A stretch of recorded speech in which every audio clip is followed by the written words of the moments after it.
Welcome to It Is What It Is podcast, episode 3.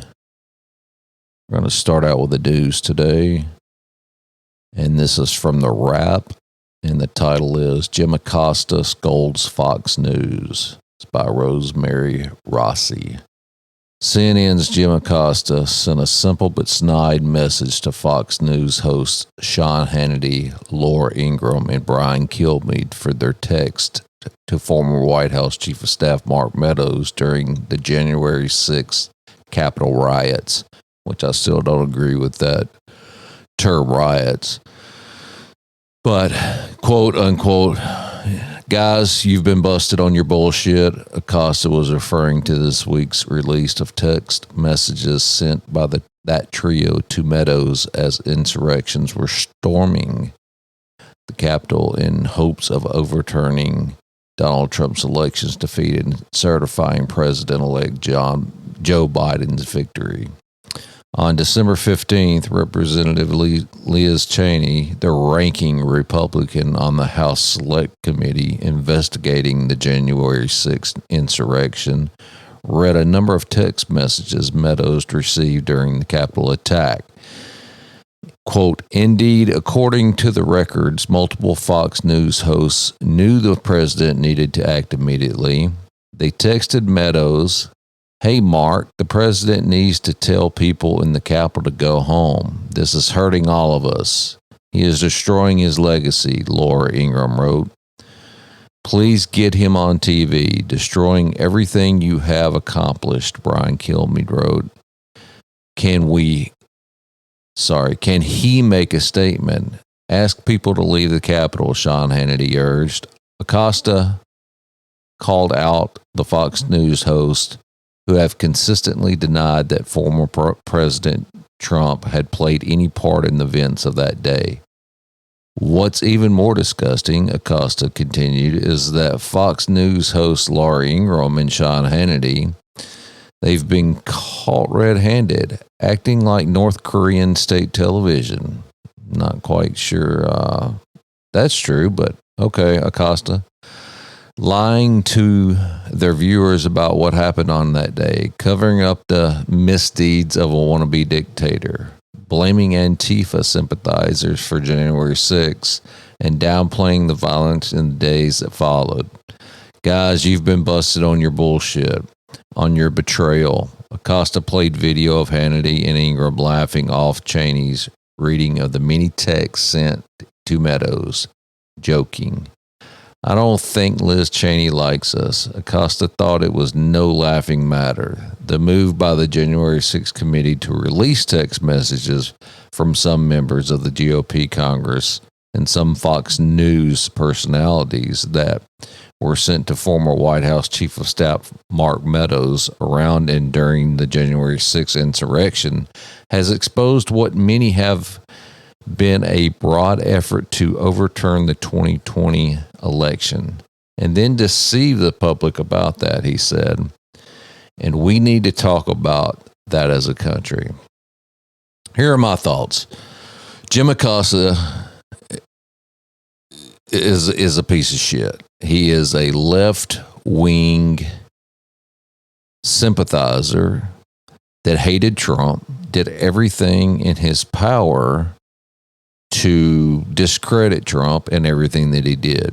So this doesn't surprise me that he is bringing up Fox News when what he needs to do is he needs to talk about how the ratings of the network that he works for, CNN, and all the crap that's going on over there with all the people being fired because of the wrongdoings that they're into. So my thoughts, Jimbo, let's focus on other things. You can call January 6th an insurrection. It was a bunch of silly dumbasses doing silly dumbass stuff to get on the news. Yes, somebody died. That was unfortunate. A couple people got hurt. Very unfortunate. But Trump had nothing to do with that. All right. These were idiots at a rally that decided to do that for themselves. So you need to move on and find somebody else, to harass. So good luck. All right, next story. The White House slams Joe Manchin and charges him with a sudden and inexplicable reversal for effectively sinking Biden's social spending bill. The White House on Sunday ripped Manchin for opposing President Biden's spending bill. They've been ripping him for weeks now because he won't go along with the Democrats. Psaki said it amounted to a sudden and inexplicable reversal in his position. Democrats can't approve the bill without Manchin's vote in the 50-50 Senate. The White House is taking the gloves off with Senator Joe Manchin of West Virginia. On Sunday, a statement from the White House press secretary, Jen Psaki, assailed Manchin and accused him of breaking his word with the president. If his comments on Fox and written statement indicate an end to that effort, they represent a sudden and inexplicable reversal in his position and a breach of his commitments to the president and the senator's colleagues in the House and Senate, Psaki said in a statement. To begin with, he can reverse as many times as he wants to. He's a United States senator. Until he votes up or down, yes or no, he has no commitment to anyone. So get over it, Jen Psaki. I'm sorry that you were told one thing and he's doing the right thing. So get over it. Moving on, Psaki added that Manchin had personally handed Biden a $1.8 trillion framework that he could get behind, but they would continue pressing Manchin to see if he'd backtrack from his position once again. Manchin on Sunday announced he was opposed to President Joe Biden's $2 trillion social spending bill in a Fox News interview, effectively dooming the centerpiece of the president's economic agenda. Quote, "This is no on this legislation," he said in a Fox News interview. "I have tried everything I know to do." The White House earlier in the week said it was having productive discussions with Manchin, but it's apparent that the negotiations had been going nowhere with the conservative Democrat. Manchin's office didn't immediately respond to a request for comment. The legislation would mark a big expansion of the American safety net. It would set up universal pre-K, renew monthly child tax credit payments to American families for another year, establish federal subsidies for child care, combat the climate emergency, and more. Democrats wanted to finance it with the new tax on rich Americans and large corporations currently paying little or no federal tax. Psaki, in her statement, pointed out the administration's view of what Manchin continued opposition legislation would mean for Americans. Senator Manchin would have to explain to those families paying $1,000 a month for insulin why they need to keep paying that instead of $35 for that vital medicine. He will have to explain to the nearly 2 million women who would get the affordable daycare they need to return to work why he opposes a plan to get them the help they needed, the statement read.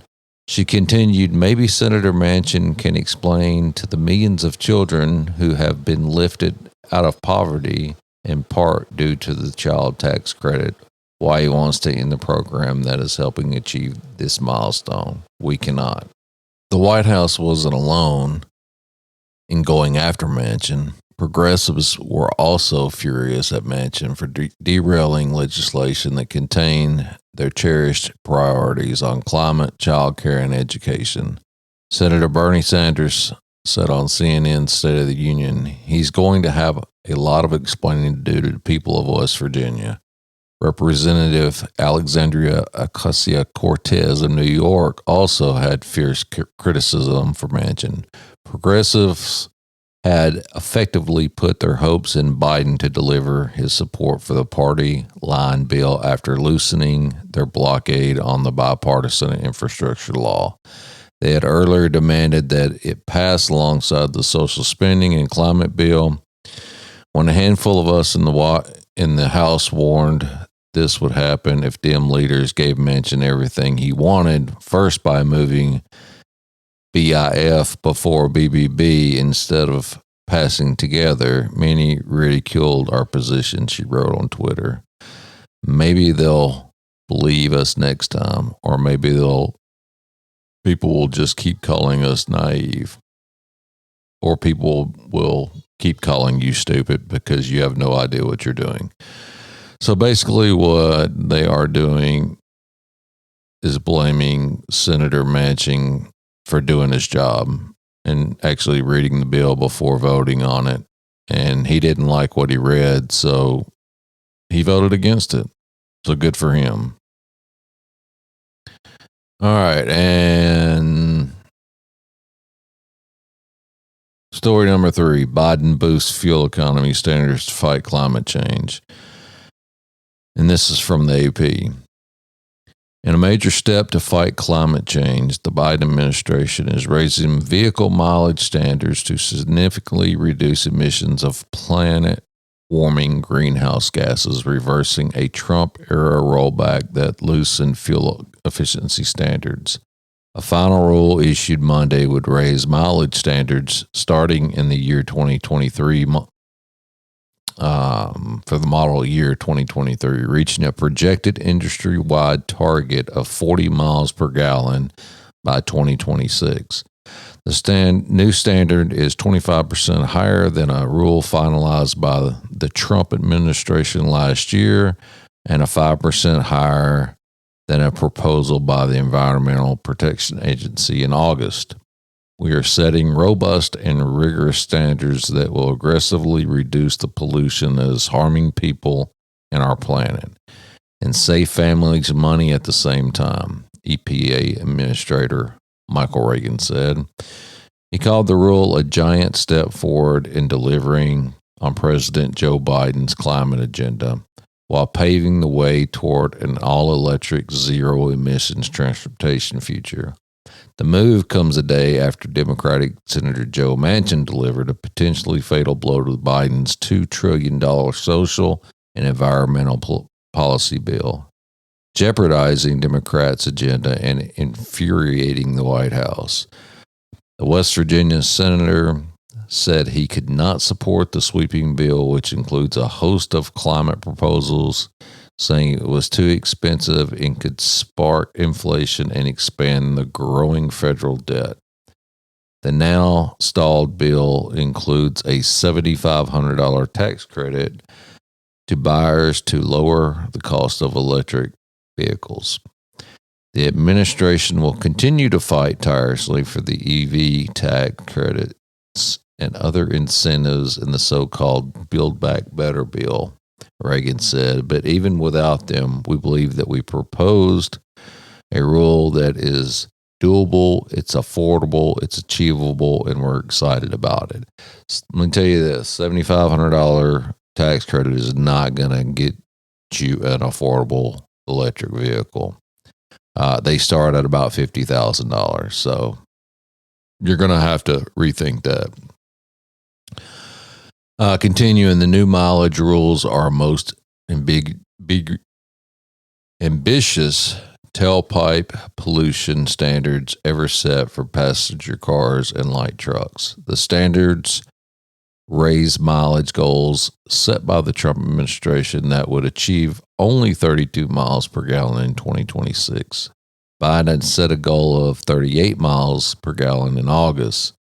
The standards also will help expand the market share of zero-emission vehicles, the administration said, with a goal of battery, electric, and plug-in hybrid vehicles reaching 17% of new vehicles sold in 2026. EVs and plug-in hybrids are expected to have about 7% market share in 2023. The EPA said the rule would not only slow climate change, but also improve public health by reducing air pollution and lower costs for drivers through improved fuel efficiency. Biden has set a goal of cutting U.S. greenhouse gas emissions by at least half by 2030 as he pushes a history-making shift in the U.S. from internal combustion engines to battery-powered vehicles. He has urged the components needed to make the sweeping change from batteries to semiconductors be made in the United States, too, aiming for both industry and union support for the environmental effort, with the promise of new jobs and billions in federal electric vehicle investments. While ambitious, the new standards provide adequate lead time for auto manufacturers to comply at reasonable costs. The administration said, EPA's analyst shows the industry can comply with the fuel standards with modest increases in the number of electric vehicles entering the fleet. Environmental and public health groups mostly held the new rules, while the trade association representing most major automakers reacted cautiously. Automakers are committed to achieving a cleaner, safer, and smarter future, but EPA's final rule for greenhouse gas emissions is more aggressive than originally proposed. Of course it is. They're wanting you to spend more money on vehicles that are already outlandish. You're looking anywhere from $40,000 to over $100,000 for the basic model electric vehicle in 2022. So Joe Biden, who can afford that, can go and do that where most people can't. And I can tell you what, that $7,500 tax credit is not going to help that much. So until they get the electric vehicles at a reasonable price, this is just a pipe dream. So I would also like to add in, just because I love this current White House. Not really, but this is from the Daily Wire. This is from wh.gov, which is the White House website. Quote unquote, for the unvaccinated, you're looking at a winter of severe illness and death for yourselves, your families, and the hospitals you may soon overwhelm. But unlike last winter, we now have the power to protect ourselves. Our vaccines work against Omicron, especially for people who get booster shots when they are eligible. If you are vaccinated, you could test positive. But if you do get COVID, your case will likely be asymptomatic or mild. We are intent on not letting Omicron disrupt work and school for the vaccinated. You've done the right thing, and we will get through this. For the unvaccinated, you're looking at a winter of a severe illness and death for yourselves, your families, and the hospitals you may soon overwhelm. So they're essentially trying to scare you into getting vaccinated if you are not already. So that's your White House. That's your president, vice president. That's what they're trying to do to you. So if you voted for them, there you go. Deal with it. That's the news. Appreciate you listening. Until next time. Thanks.